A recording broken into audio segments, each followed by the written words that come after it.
Let's first play. The First Lady of the United States made a statement about this. Let's go ahead and play it.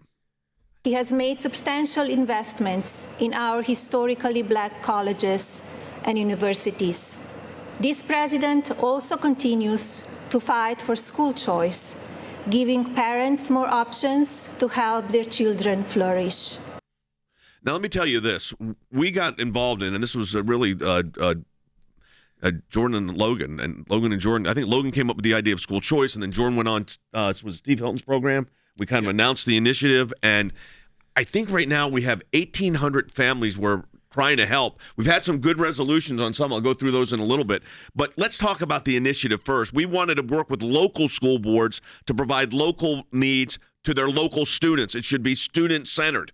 And, of course, we also just filed briefs at the Supreme Court of South Carolina where teachers' unions challenged the initiative of the governor to take funds from certified funds available for this kind of thing to help the parents and removed it out. Said, no, we're not. The union says, nope, you can't use it for parents, for the students. And that is the kind of thing we think's wrong. Yeah, it kind of morphed into that. Originally, the school choice initiative, and the reason school choice, we started bringing it up, and I think the reason a lot of people talked about it even last night, was due to the fact that we were looking for real ways to engage essentially right after the George Floyd murder happened. And there was obviously protests and riots in the streets. And we're like, well, what's actually proactive things we can do to help these communities that need it the most? Well, how about the fact we removed that you get a different quality of education based on where you're born and where you live? If that's something we can do to help, that's what we did. So with the school choice initiative, the idea was to remove the zip code, to be the zip code breaker, where you can be able to pick and choose where you want to go to school that best serves your family.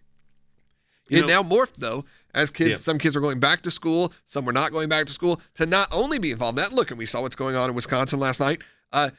This is still a direct response to that, as well as now talking about all kids and throughout the world, but really throughout the country with the school choice initiative, who are dealing with the real consequences of a lot of them not having in-classroom learning.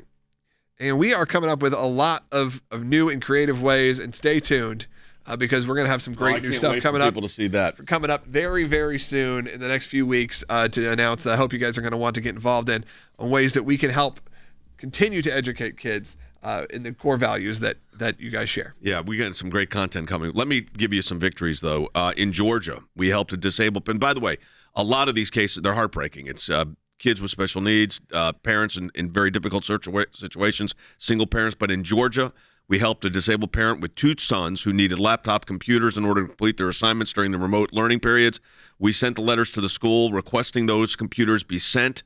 The school has provided now the parents with the laptops for each of the children because they have the discretionary funds through the federal government's grants. In the ACLJ has helped a single mother as well as other families both in Texas and California, again, whose children did not have the necessary computers needed for distance learning. They now have those computers.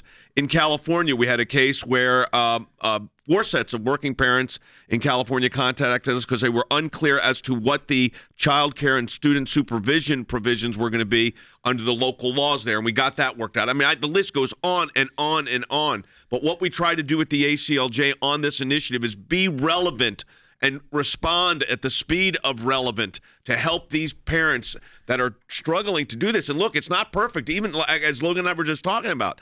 I mean, there were school systems yesterday that were completely offline because Zoom went down. And then they had the hacking situation. I guess it was a hack that took place in the Asheville, Waynesville, North Carolina, that area of the country, Western North Carolina. And it happens. And it's difficult. So we want flexibility. And at the ACLJ, we are doing everything we can to get the flexibility for the parents.